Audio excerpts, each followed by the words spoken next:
पिछले कुछ दिनों से भाजपा के नेता सोनिया गांधी और राहुल गांधी पर तरह तरह के आरोप लगा रहे हैं।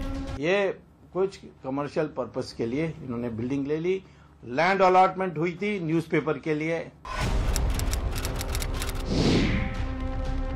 सच ये है कि ये सिर्फ भाजपा की एक ऐसी घिनौनी साजिश है जिसका मकसद केवल कांग्रेस के नेताओं के बेदाग दामन पर कीचड़ उछालना है।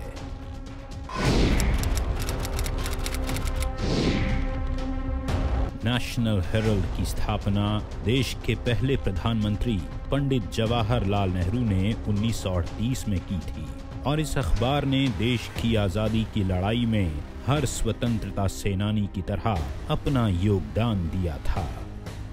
नेशनल हेरल्ड कांग्रेस की नीतियों को लोगों के बीच पहुंचाने का काम करता था और उसका मकसद कभी मुनाफा कमाना नहीं था, समाज में चेतना फैलाना था। यही कारण था कि अखबार को 2008 में बंद करना पड़ा और बकाया तनख्वाहों और दूसरी देनदारियों को निपटाने के लिए कांग्रेस पार्टी ने 90 करोड़ का कर्ज लिया। AICC है, उन्होंने लोन दिया क्योंकि ये पैसे वैसे देने थे, लोगों को सैलरी नहीं मिल रही थी तो इसलिए लोन दिया गया। लेकिन कितनी देर तक कांग्रेस पार्टी लोन देती? वो लोन 90 करोड़ हो गया। अब जब वो वापस भी तो करना था ना, तो इसलिए हमने क्या कहा कि इसको किसी तरीके से नेशनल हेरल्ड को रिवाइव करो। तो ये तय हुआ और ये कंसल्टेशन बंसीधर से तय करके हुई कि एक यंग इंडियन कंपनी बनाएंगे, उसमें हमारे लीडरान शेयर होल्डर होंगे और ये जो लोन है ये असाइन हो जाएगा और ये assignment and loan is there is no violation of any law.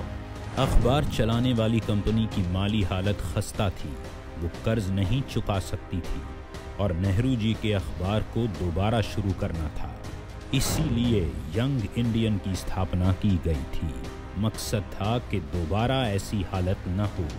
Congress नेताओं के द्वारा बनाई गई इस कंपनी में कोई भी व्यक्ति न तो कोई मुनाफा ले सकता था और न ही किसी और तरह का फायदा। सेक्शन 25 कंपनी का मतलब है कि शेयर होल्डर को एक पैसा नहीं मिलेगा, सैलरी नहीं मिलेगी, डिविडेंड नहीं मिलेगा, एक पैसा नहीं मिलेगा। मकसद ये था कि अखबार चलाने वाली कंपनी को मजबूत किया जाए और फिर अखबार को दोबारा चलाया जाए और नेहरू जी की इस विरासत को जिंदा रखा जाए। 2010 से लेकर अब तक न तो यंग इंडियन ने और न सोनिया जी या राहुल जी ने और न ही किसी और ने एक पैसा भी इससे लिया है और न ही लेने का कोई इरादा है। सेक्शन 25 में ऐसा करना कानूनी अपराध है। किसी ने कोई आरोप नहीं किया कि आज तक सोनिया जी ने या राहुल जी ने एक पैसा भी लिया हो AGL से। अखबार की सारी संपत्ति अखबार के पास है, किराए की सारी आमदनी भी अखबार के खाते में है, एक पैसा भी नहीं लिया गया। That this is a not for profit company, not a single rupee can be taken out of this company by anybody. That is the fact to be understood. जब एक पैसा लिया नहीं और सारी संपत्ति अखबार के पास है और भविष्य में भी ऐसा होने की कोई गुंजाइश नहीं है, तो भाजपा और उसके नेता क्यों ये बेबुनियाद आरोप लगा रहे हैं? तो वो मेरे ऊपर जो भी आरोप लगाना चाहते हैं, जो भी करना चाहते हैं, और मैं इन चीजों से डरता नहीं हूँ, मैं हटूंगा नहीं पीछे एक इंच भी। तो इन आरोपों का मकसद सिर्फ कीचड़ उछालना था। हमारी देश की न्यायपालिका में पूरी आस्था है। हम जानते हैं कि जीत सदा सच्चाई की ही होती है।